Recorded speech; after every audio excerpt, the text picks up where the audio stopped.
UK వచ్చిన తర్వాత first time నిన్న టెంపుల్‌కి వెళ్ళుండే. సచ్ ఎ బ్యూటిఫుల్ ప్లేస్ రా. ఇండియాలో అయితే గల్లీకో గుడి ఉంటది గానీ, యూకేలో అట్లుండదు. బంగారాన్ని ఎతికినట్టు వెతికితే వెతికితే ఎక్కడో ఒకటి దొరుకుతది. ఎడారిలో నీళ్లు దొరికినట్టు. అట్లా వెతకంగా దొరికిందే బాలాజీ టెంపుల్ బిర్మింఘంలో.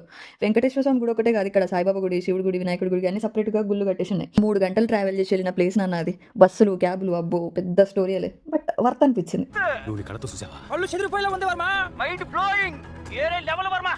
రాక ఈ సూర్యుడు రాక, తెలుగోళ్ళందరూ రాక బాగుండే. మస్తు డేస్ తర్వాత మన తెలుగోళ్ళ గుంపులో వాళ్ళ కట్టు, బొట్టు, మాట తీరు, కుళ్ళు జోకులు వింటుంటే మస్తు ఎంజాయ్ చేసిండే. నేను ఒక్కదాన్నే అనుకున్న ప్రపంచంలో చాలా మంది ఈటీసీస్ తోటే బాధపడుతున్నారు. అదే ఫోటోలు వాళ్ళ కష్టం చూడాలి ఇంత సరేలే పర్ఫెక్ట్ ఫోటో కోసం.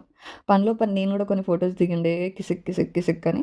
ఇక లాస్ట్‌కి వచ్చే ముందు ప్రసాదం గురించి ఎంత మాట్లాడినా తక్కువే. టేస్టే వేరే ఉండే. నేను చిన్నప్పుడు మా పోషబాపమ్మ చేసిన ప్రసాదమే గుర్తుకొచ్చింది. ఎవరైనా దర్శనానికి వెళ్తే మాత్రం ప్రసాదం మర్చిపోవద్దు. అది ఇంపార్టెంట్. ఎవరు తెగ్గెదలా